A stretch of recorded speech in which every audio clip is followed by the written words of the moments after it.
नमस्कार दोस्तों, मैं पंकज गुप्ता स्वागत करता हूं आप लोगों का अपने YouTube channel Pankaj Gupta classes में। दोस्तों, जैसा कि आप लोगों ने वीडियो में स्टार्टिंग में ही देख लिया होगा कि आज की जो हमारी क्लास है इसमें हम लोग मुख्य परीक्षा का एक प्रश्न, वर्तमान प्रशासनिक व्यवस्था में मौर्यकालीन तत्वों को विवेचना कीजिए। तो दोस्तों, आज की क्लास में हम लोग इसी क्वेश्चन का उत्तर पढ़ेंगे कि इसका आंसर क्या होना चाहिए। इसके साथ साथ दोस्तों, प्रारंभिक परीक्षा के लिए भी इसमें बहुत सारी चीजें आप लोगों को मिलेंगी। हमें इस प्रश्न का उत्तर खोजने से पहले हमें मौर्यकालीन प्रशासनिक व्यवस्था को अच्छे से पढ़ना पड़ेगा। मौर्यकालीन में यानी मौर्य काल में प्रशासन की क्या व्यवस्था स्थापित की गई थी, इसको हमें ध्यान से पढ़ना पड़ेगा, तब जाकर के हम इस प्रश्न का उत्तर खोज पाएंगे। तो दोस्तों, जो मौर्य साम्राज्य था, अगर आप भारत के इतिहास को, प्राचीन भारत के इतिहास को पढ़ो तो आपको यह पता चलेगा कि प्राचीन भारत के इतिहास में पहली बार जो एक मजबूत शासन व्यवस्था थी वो मौर्य साम्राज्य में हमें दिखाई देती है। मौर्य साम्राज्य के प्रधानमंत्री, जिन्हें हम लोग कौटिल्य चाणक्य कहते हैं, इस प्रशासनिक व्यवस्था को स्थापित करने में उनका महत्वपूर्ण योगदान है। और दोस्तों, यह व्यवस्था इस तरह की स्थापित की गई कि उसके कुछ तत्व आज भी आपको भारतीय प्रशासनिक व्यवस्था में दिखाई देते हैं। तो दोस्तों, इस प्रशासनिक व्यवस्था को समझने के लिए हम लोग इस व्यवस्था को 3 भागों में विभाजित कर लेते हैं, जिनमें सबसे फर्स्ट मौर्यकालीन शासन व्यवस्था,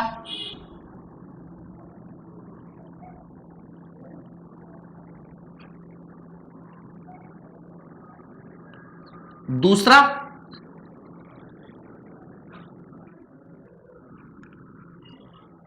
राजधानी की शासन व्यवस्था,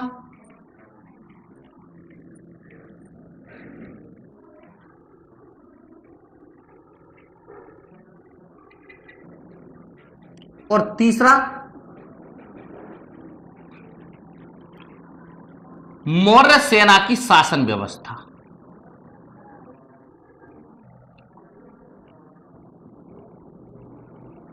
यानी सुविधा की दृष्टि से हम मौर्य साम्राज्य की जो प्रशासनिक व्यवस्था है हम उसको 3 भागों में बांट लेते हैं, जिनमें सबसे फर्स्ट है मौर्यकालीन शासन व्यवस्था, राजधानी की शासन व्यवस्था और मौर्य सेना की शासन व्यवस्था। तो सबसे पहले दोस्तों हम लोग डिस्कस करते हैं कि जो मौर्य साम्राज्य था उसकी शासन व्यवस्था क्या थी।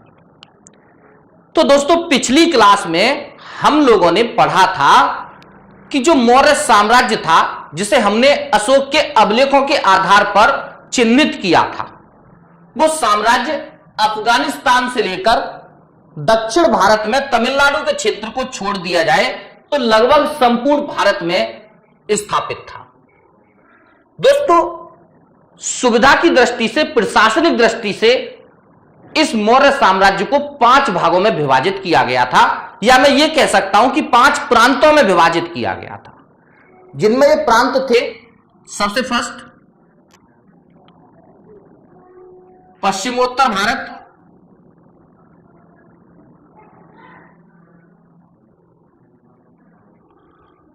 और दोस्तों इस पश्चिमोत्तर भारत की राजधानी अलग बनाई गई, जो आप मैप में देख सकते हैं, तक्षशिला थी।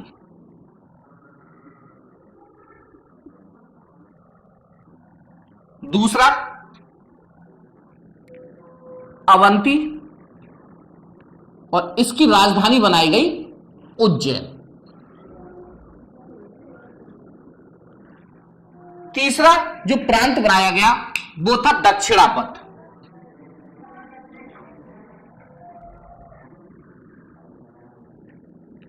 और इस दक्षिणापथ प्रांत की राजधानी बनाई गई स्वर्णगिरी।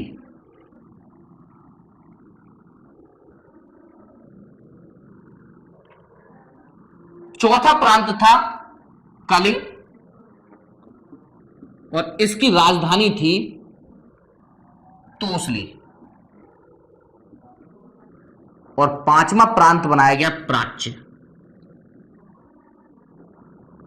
और इस प्राच्य राज्य की राजधानी थी पाटलिपुत्र। इसका अर्थ दोस्तों यह हुआ कि जैसे आज आप भारत को देखोगे, प्रशासनिक दृष्टिकोण से भारत को 28 राज्य और 9 केंद्र शासित प्रदेशों में विभाजित किया गया है। तो उसी तरीके से प्रशासनिक दृष्टिकोण से हम देखें तो मौर्य साम्राज्य को 5 अलग अलग प्रांतों में विभाजित किया गया था, जिनको आप यहां मैप में देख सकते हो। दोस्तों इन प्रांतों को पुनः, यानी जो प्रांत होते थे, इनका प्रशासन राज्यपाल के द्वारा चलाया जाता था। यदि आप आज भी देखोगे तो भारत के जो राज्य हैं उनका जो सबसे शीर्ष पर प्रशासन देखा जाता है वो राज्यपाल के द्वारा ही देखा जाता है। तो यहां पर ये जो 5 राज्य बनाए गए थे, इन 5 राज्य का जो प्रशासन था वो राज्यपाल के द्वारा किया जाता था। और दोस्तों राज्यपाल की जो नियुक्ति होती थी वो पाटलिपुत्र की जो राजधानी थी, जो मंत्री परिषद थी, उसमें से नियुक्ति की जाती थी। तो प्रशासन की दृष्टि से मौर्य साम्राज्य को 5 भागों में बांटा गया था। और दोस्तों ये जो प्रांत थे, इन प्रांतों को पुनः मंडल में विभाजित किया गया था। और इन मंडल का जो सबसे शीर्ष अधिकारी होता था उसका नाम था प्रदेष्टा।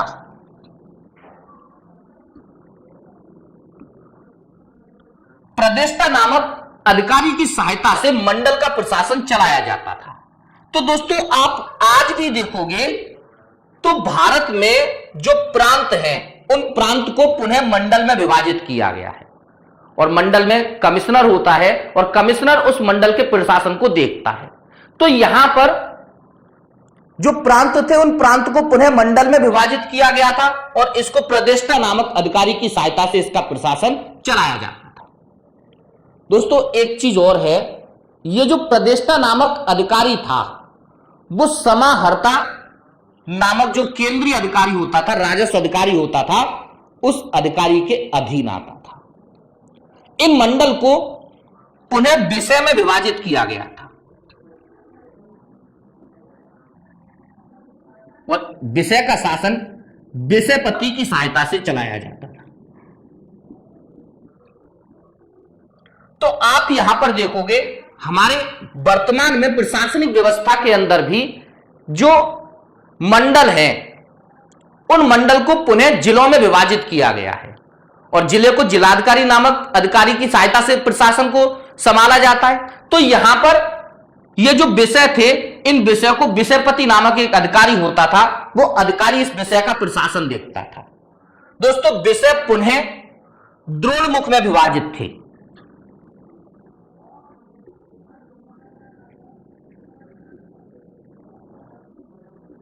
और इस द्रोणमुख के अंदर 400 गांव आते थे।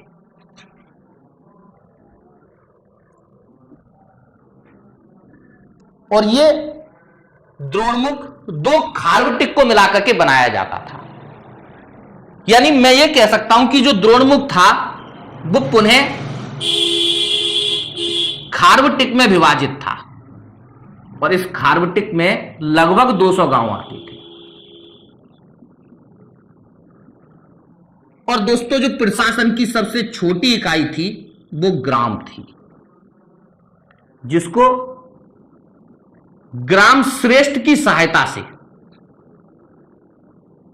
चलाया जाता था।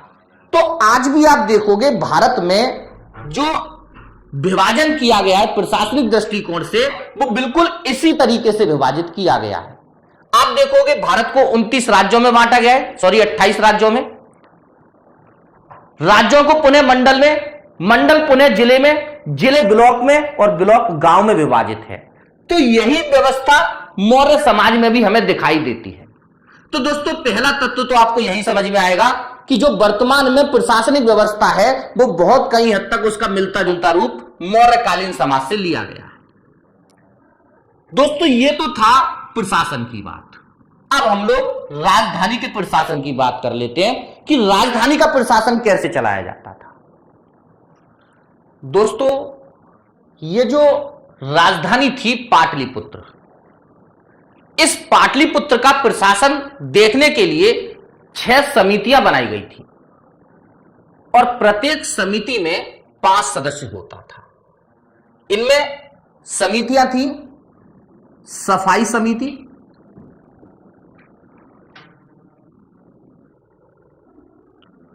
दूसरी थी विदेशियों से रक्षा करने वाली समिति,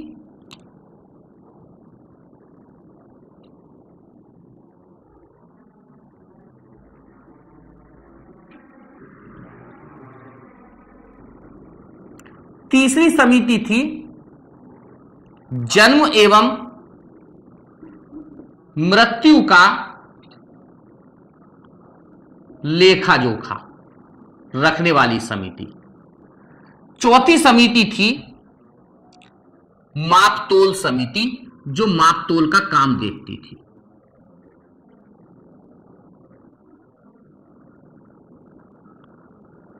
इस तरह से दोस्तों इसी प्रकार की कुल 6 समितियां थी जो पाटलिपुत्र के प्रशासन का काम देखती थी और इन समिति में प्रत्येक में 5 सदस्य होता था।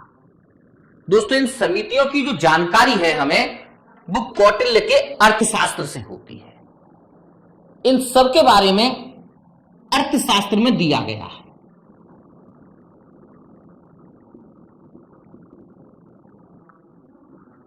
तो दोस्तों इस तरीके से पाटलिपुत्र का प्रशासन चलाया जाता था। ये समितियां राजा के प्रति उत्तरदायी होती थी, राजा इनसे कभी भी इनके कार्य को जांच सकता था। अब दोस्तों बात करते हैं सेना का प्रशासन। जो सेना थी उसका प्रशासन कैसे देखा जाता था। तो जो सेना का प्रशासन है उसके विषय में हमें जानकारी प्राप्त होती है मेगस्थनीज की इंडिका पुस्तक से। दोस्तों इस इंडिका पुस्तक से पता चलता है कि जिस तरीके से पाटलिपुत्र का प्रशासन देखने के लिए 6 समितियां नियुक्त की गई थी, इसी तरीके से सेना का प्रशासन देखने के लिए भी कुल 6 समितियां नियुक्त की गई थी और इन समितियों में प्रत्येक समिति में 5 सदस्य होता था। इनमें दोस्तों समिति थी पैदल सेना समिति जो पैदल सैनिकों का प्रशासन देखती थी,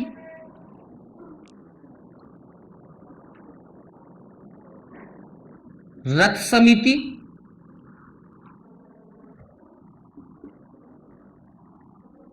हाथी समिति, जल समिति, इस तरह के दोस्तों टोटल 6 समितियां थी जो मौर्य सेना के प्रशासन का काम देखती थी। दोस्तों मौर्य सेना बहुत विशाल थी और उसमें लगभग 3 लाख सैनिक हुआ करते थे। तो इस आधार पर दोस्तों हम समझ सकते हैं कि जो मौर्य प्रशासन था वो बहुत ज्यादा केंद्रीकृत शासन था और इसके साथ साथ इस प्रशासन में अधिकारियों की जो संख्या थी वो बहुत ज्यादा थी। आप खुद देख सकते हैं स्वयं पाटलिपुत्र का प्रशासन के लिए 30 लोगों का काम सौंपा गया था। हर समिति में 5 सदस्य थे तो 30 अधिकारी हो गए, उसके अधीन बहुत सारे कर्मचारी होते थे। तो पाटलिपुत्र या मैं ये कह सकता हूं कि जो मौर्य साम्राज्य था वो अत्यधिक केंद्रीयकृत साम्राज्य था और इस केंद्रीयकृत साम्राज्य में अधिकारियों की संख्या बहुत ज्यादा थी। और दोस्तों जब अशोक के बाद उसके उत्तराधिकारी इतने सक्षम नहीं थे जिसके कारण अत्यधिक केंद्रीकरण होने के कारण यह राज्य धीरे धीरे पतन का शिकार हुआ। दूसरा अधिकारियों की संख्या बहुत ज्यादा थी तो स्वाभाविक सी बात थी इनको वेतन देने में बहुत सारा राजकोष खाली हो जाता था। तो यह एक बड़ा कारण था इस मौर्य साम्राज्य के पतन को लेकर के, जिसके बारे में दोस्तों हम लोग अगली क्लास में चर्चा करेंगे। लेकिन मैं यह उम्मीद कर सकता हूं कि आपको मौर्य साम्राज्य के प्रशासन के विषय में जानकारी प्राप्त हो चुकी होगी। अब हम लोग बात करते हैं मौर्य साम्राज्य की न्याय व्यवस्था के बारे में कि मौर्य साम्राज्य की न्याय व्यवस्था क्या थी। दोस्तों प्राचीन भारत के इतिहास में पहली बार एक मजबूत न्याय व्यवस्था जो है वो मौर्य साम्राज्य में ही दिखाई देती है। मौर्य साम्राज्य में 2 प्रकार के न्यायालय मौर्य शासक द्वारा स्थापित किए गए थे, जिनमें पहला था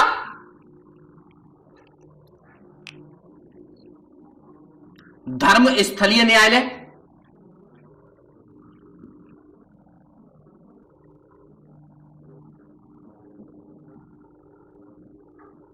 और दूसरा था कंटक शोधक न्यायालय।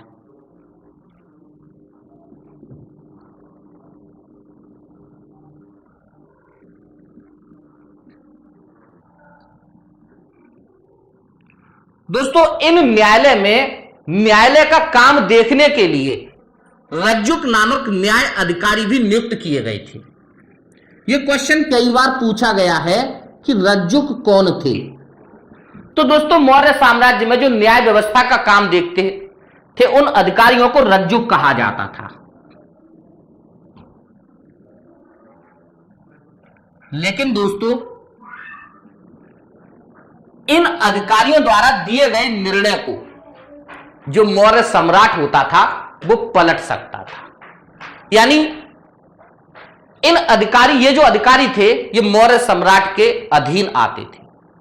मौर्य सम्राट इनके द्वारा दिए गए निर्णय को पलट सकता था। अब दोस्तों बात करते हैं कि ये न्यायालय किस प्रकार के थे।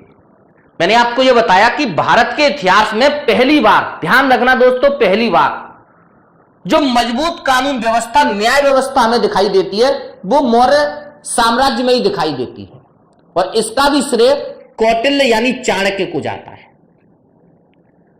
दोस्तों यहां पर दो तरह के न्यायालय स्थापित थे, एक धर्मस्थलीय न्यायालय और एक कंटक शोधक न्यायालय। ये जो धर्मस्थलीय न्यायालय थे ये दीवानी न्यायालय होते थे, यानी यहां पर जमीन जायदाद से संबंधित जो मुकदमे होते थे उनका फैसला सुनाया जाता था।